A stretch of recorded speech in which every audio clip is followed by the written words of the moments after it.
Inner Sanctum Mysteries, starring Peter Lorre, brought to you by Carter's Little Liver Pills. Before we open the squeaking door on Inner Sanctum this evening, here's a message the government would like to have passed on to you. Women are urgently needed now in war plants and essential industries. There are all kinds of war jobs which don't involve machinery or tools, such as driving a bus or taxi, working in a laundry, restaurant, school, or day nursery. And in filling these jobs, women are relieving men for heavier work. Ladies, if you live in an area where there's a shortage of war workers, go to the office of the United States Employment Service nearest your home at once. The address is in your local telephone book. But remember, do not move to a crowded war center in search of a job. It will only add to the housing and living problem already existing there. Your first and only necessary step to volunteer your services in a war job is to visit your local United States Employment Service office. Get yourself a war job and hasten the day of victory.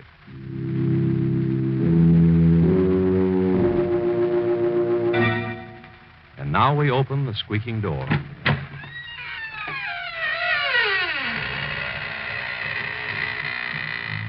Good evening, friends of the Inner Sanctum. This is Raymond, your host. I'm glad you came tonight because we have a very special guest of horror with us. I'd like you to meet the late Johnny Gravestone, the most celebrated member of the Inner Sanctum Ghost Society. He is the best haunter of them all. Johnny is the tall figure in the white sheet wearing the blue ribbon. He's haunted everything, from a palace to a telephone booth. And, if you're very nice to him, he'll be glad to consider giving your house the once-over. Who knows? He may even haunt you.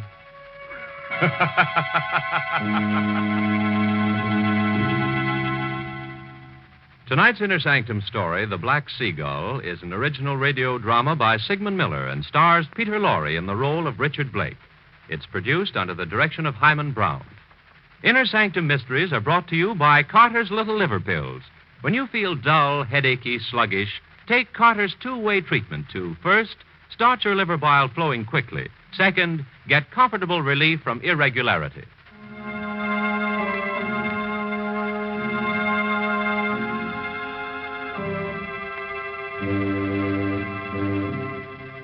Well, we're about to begin our story. I forgot to warn you about the tremblins. They're those pesky, invisible cousins of the gremlins. They sidle up to you, give you quick little shoves, and create the false impression that you're trembling. If you're being troubled by a tremblin, just grab him by his invisible little horns and stick him into the nearest pincushion. Dusk is settling fast along the Carolina coast. A few miles out at sea, a motorboat rides through the choppy waters. Dr. Griffin and Richard Blake are frantically scanning the horizon, looking for Richard's wife, Barbara, who's lost in the sailboat. It's getting dark, Richard. We've got to find her before nightfall. Perhaps she's gotten back home by now. We've been gone for over an hour. The mast was loose in the sailboat. It would never hold out in that wind. Barbara is in a disabled boat. We haven't much gasoline left. I'm not going back until we find her. The only thing we can do is call the Coast Guard. Did you hear that, Dr. Griffin? Yes. Seagulls. Sounded like a human cry. Oh, no, it's only the gulls, Richard. Listen. It's the same sound. No. This is no bird cry. That was Barbara. That was the cry of a seagull. See? He's right above us. A black seagull. Black gull. Completely black. It's an ominous sign. Something has happened to Barbara. Oh, come now. I hope you don't believe in that superstitious nonsense. Look. Over there. Do you see it? It looks like a boat. It's Barbara. The mast. The mast is down. We'd better get over there fast.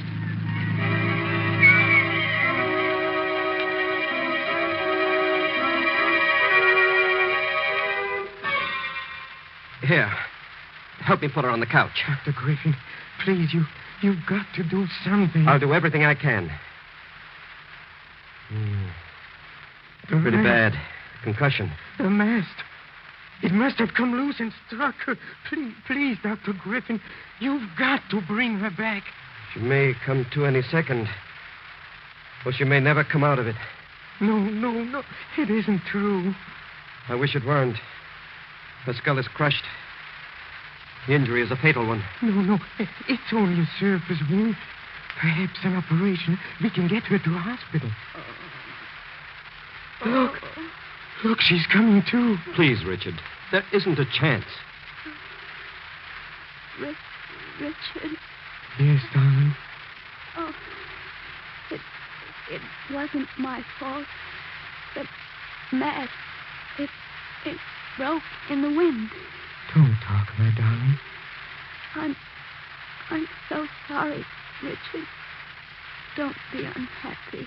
You're going to be all right. Dr. Griffin says you're going to recover. No. You've got to hold on, darling. We'll get you to a hospital. You've been so good to me, darling. We've been very happy together. You can't leave me, Barbara. I won't live without you. Oh, you mustn't say that. If you die, Barbara, I don't want to live. I'll always be near you. I'll come back if it's possible. You must come back. You must. If you don't, I'll come to you. No, I'll return, Richard. I'll return. Richard, Oh. She's gone.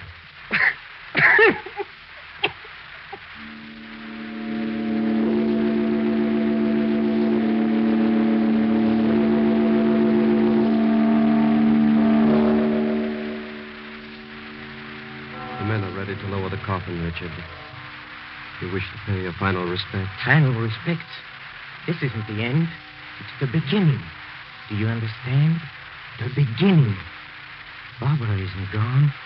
She'll come back. She said so. No, Richard. No one comes back from the grave. It's dangerous to believe that. Dangerous for your sanity. She'll come back.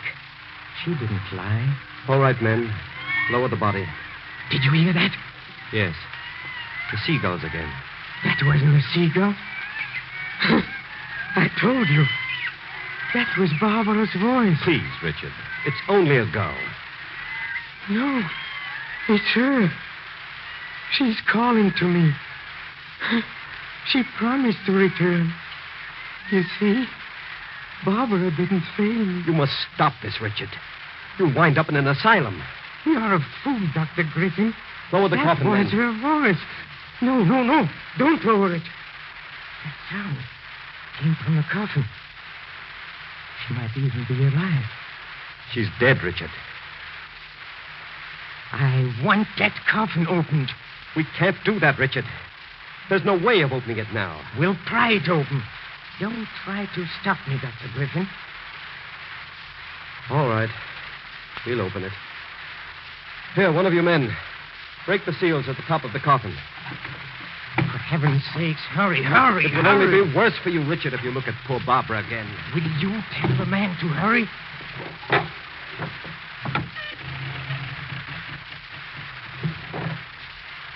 The coffin's opened, Richard. Now you can see for yourself. Look at her face. Her face? You wouldn't believe me. Look at her mouth. As if she had just called my name.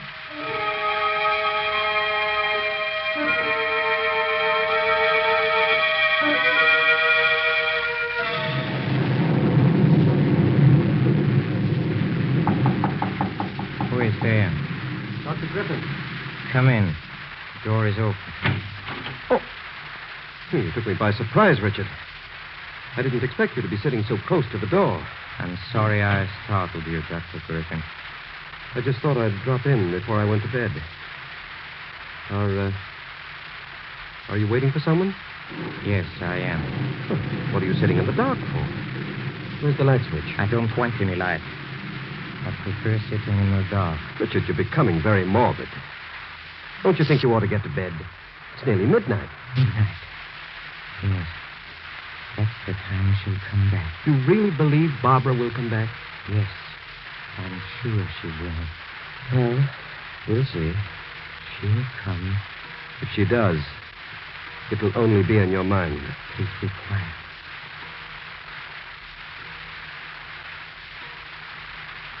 Well? Barbara, you've come. She's here. I know she's here. Oh, darling, you've kept your promise. Richard, stop it. Where's the light switch? Put that light out. It was nothing. The wind opened the door. It was just a coincidence it happened at the stroke of midnight. I didn't close the door properly when I came in. She was here. I felt her cheek on mine. You imagined it. Imagine it. Look, Dr. Griffin. Look at my cheek. My cheek. A teardrop fell on my cheek. It's not a teardrop. It's the rain. The wind blew some rain in through the open door. It wasn't the rain. Barbara was here.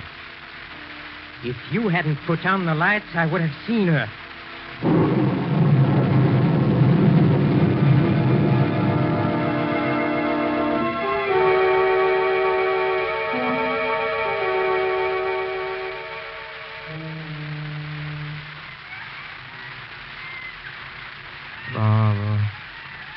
Barbara, some people do come back from the grave.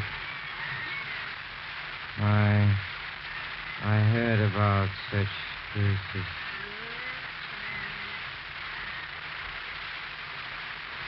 Richard. Barbara, it's you. Yes, It's darling. you. It's me. I promise never to leave you. I was about to give up. I was beginning to lose hope. How good it is to see you again. Yes, darling. It's very good. I've been trying to come back. Then it was you who opened the door at midnight. Yes, Richard. And it was your tears that fell on my cheek. Wasn't the rain, as Dr. Griffin said? Yes, Richard. Richard, I couldn't see you then. I just felt your cheek against mine. It was very hard to return at all. What is that noise? I don't hear anything, Richard. That sound disturbs me. It makes me uneasy. You're asleep. Fast asleep. Perhaps the sound will fade away. Look at me, Richard. Oh, I can see you much more clearly. And the sound, It's fading out. perhaps we'll never be separated again. So good to be with you again. Let me hold your hand. Wait, Why do you say that? it's not yet time. What do you mean? You haven't crossed over yet. Can you still hear the banging? Oh, just a little. Barbara, don't go away. I can't help it. Someone's dragging you away. Don't let him. I don't want to go back. I'll try to come back again, Richard. I don't want to go back. I want to stay with you. Goodbye, Richard. Richard. Richard. Richard. Richard. Wake up. Wake up. Good thing I heard the shutters banging. I came in to see what was making all this noise. You shouldn't have wakened me. This box of pills. You took an overdose of these sleeping tablets. If I hadn't awakened you, you would have slept on until eternity. Barbara came for me. She was just about to take my hand. Perhaps if she had, you'd never have gotten up. I didn't want to get up. I wanted to be with Barbara forever.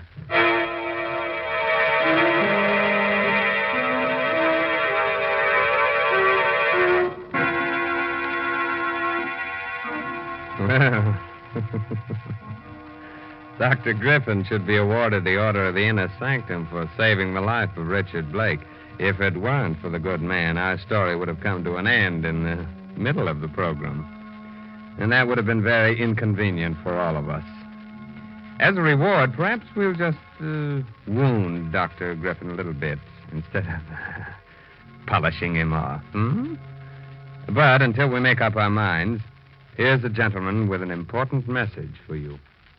To keep you feeling on top of the world, medical knowledge proves that nature should produce about 2 pints of liver bile, the vital digestive juice your liver makes, each day. Otherwise, your food may not digest properly and leave you feeling dull, headachy, sluggish. Scientific facts show it takes a two-way treatment to get the vital digestive juice flowing quickly and to relieve sluggishness without disturbing digestion. Therefore, do as thousands now do. Take Carter's Little Liver Pills. First, because Carters start the vital digestive juice flowing, usually within 30 minutes. Second, because Carters gently help you to that glorious feeling that goes with regularity. Remember, many ordinary simple laxatives don't, but Carter's Little Liver Pills do give this two-way treatment. So take genuine Carter's Little Liver Pills as directed tonight. Tomorrow, see if you don't wake up feeling glad to be alive. Get Carter's at any drugstore. 25 cents.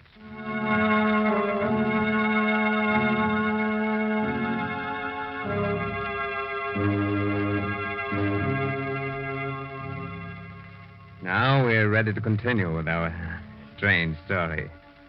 I hope you've all made yourselves comfortable. If it's too warm for you, we'll be glad to chill you a bit. Or if it's too cold, we'll be glad to make it hot for you. As a matter of fact, from now on, you'll get it both hot and cold. The following evening.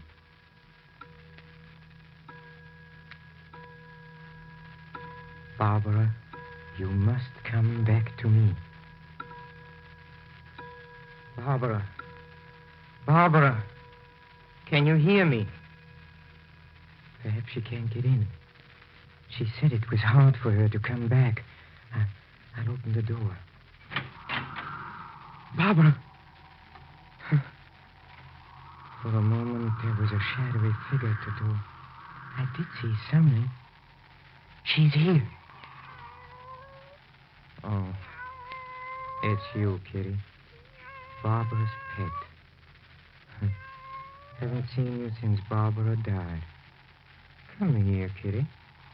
Whom are you looking at?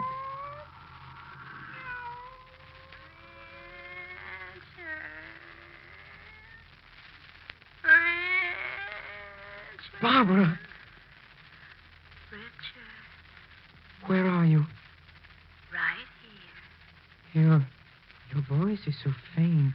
Come closer. Come closer. I don't know where you are. The closet where I used to keep my clothes. Darling, I still can't see you. This blue taffeta dress. My favorite. I used to love the rustling sound it made when I walked. It still crinkles. Like it always did. Richard. Where are you? Please don't go away. Right here. My vanity table. For heaven's sake, Barbara, let me see you again. My perfumes.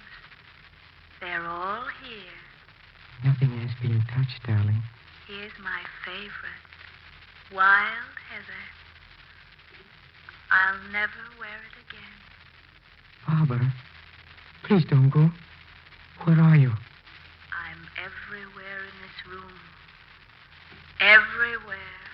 Why can't I see you? Perhaps you will. We must both try. We must both try very hard. I'll try, Barbara. Goodbye, my darling. No, not yet. Just another moment. Goodbye, Richard. Barbara. Barbara. She's gone. She's gone. Only you and I know she was here. Who is there? Oh, it's you, Dr. Griffin. I came back to see how you were. I don't need any help. I heard you shouting Barbara's name. You were mistaken, Dr. Griffin. Barbara's dress. It's lying over the chair. Did you take it out of the closet? No, Dr. Griffin. The perfume's in the air. Oh, yes. There's a bottle of perfume overturned on the vanity table. Wild heather. That was Barbara's favorite, wasn't it? Yes, Dr. Griffin. You think Barbara was here? Don't you, Richard? Huh? She was here. I spoke to her. And she'll come again. She said she would. And maybe the next time I'll be able to see Barbara. See her as she was when she was alive.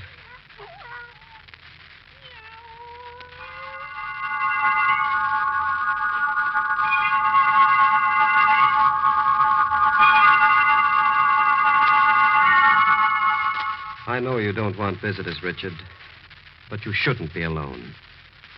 I brought Miss Driscoll with me to look after you. How do you do, Mr. Blake? Barbara will be here soon. You haven't been eating. You've lost a lot of weight. Richard, Yes, Dr. Griffin? you've got to listen to me. There's nothing you can tell me. You won't last at this rate. Look at you. Pale and lifeless. You're still alive, but you're living among the dead. Well, you've got to stop this. If you don't, you'll wind up in an asylum. An asylum. You still don't believe Barbara had come back. No, Richard. She hasn't come back. You saw for yourself the other night. Her dress, her perfumes. She came back. I spoke to her. You took the dress out of the closet yourself, and it was you who overturned the bottle of perfume. You are lying, Dr. Griffin. It wasn't me. You're trying to come between us. I won't let you. I won't. Barbara! Richard, I've come back. Darling, I can see you. Get me my bag in the hall, Miss Driscoll. Hurry. I can see you very clearly now. Do I look any different? No, you're even lovelier than ever.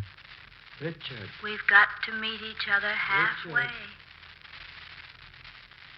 Yes, darling. I've been trying. I tried very hard.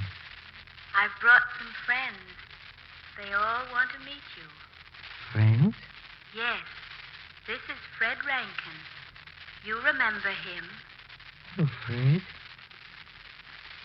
How do you do, Richard? I'm Fred Rankin. But you're dead. Yes. I've been dead for 6 years. And this is Mr. Fielding.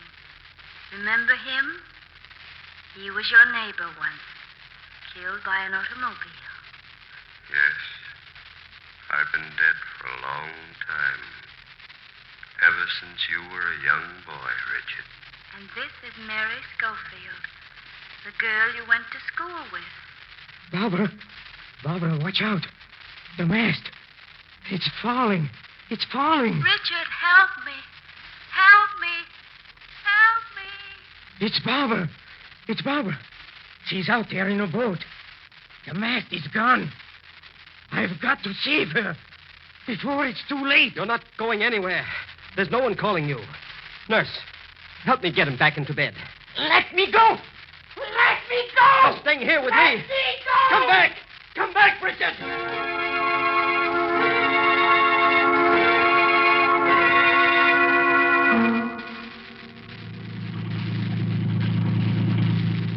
Well, he couldn't have swum very far in this short time, Dr. Griffin. I caught sight of him just a moment ago.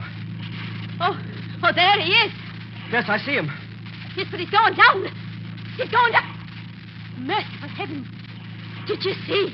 Yes, he's gone down. But he was holding someone. I could see her long black hair. It's no use. We'll never... You say he was holding someone? Yes. It looked like a woman. She had long black hair. It must have been seaweed. You see things in this twilight that don't exist. Imagination is like fire. A good servant, but a bad master. I guess we had better get back.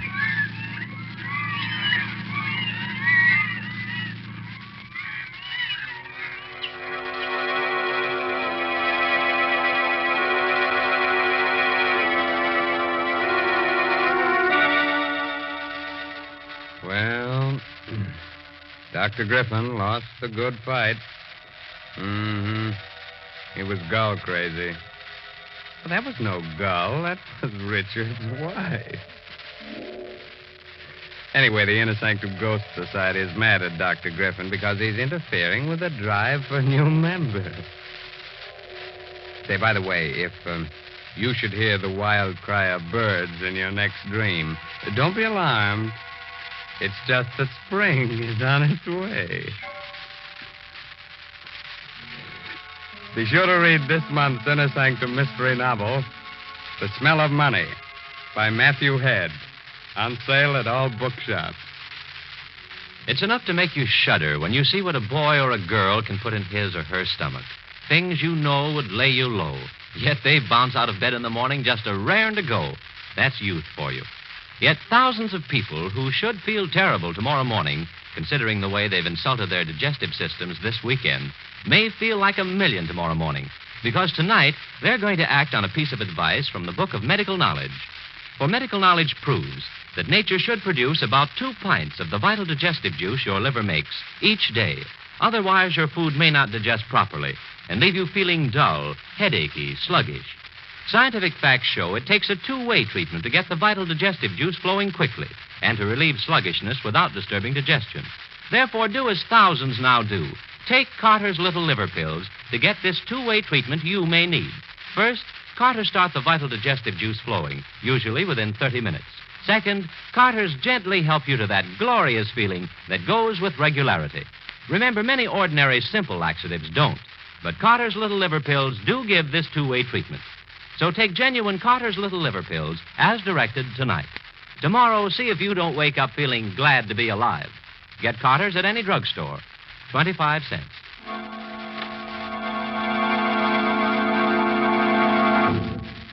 Be sure to listen next week, for lovely Judith Evelyn will be back with us again in a sweet little story just full of beautiful murder.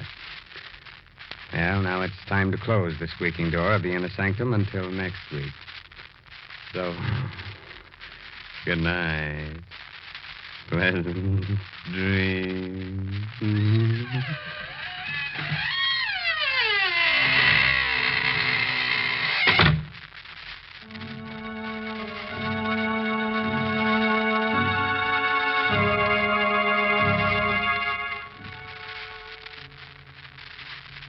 Inner Sanctum comes to you from New York.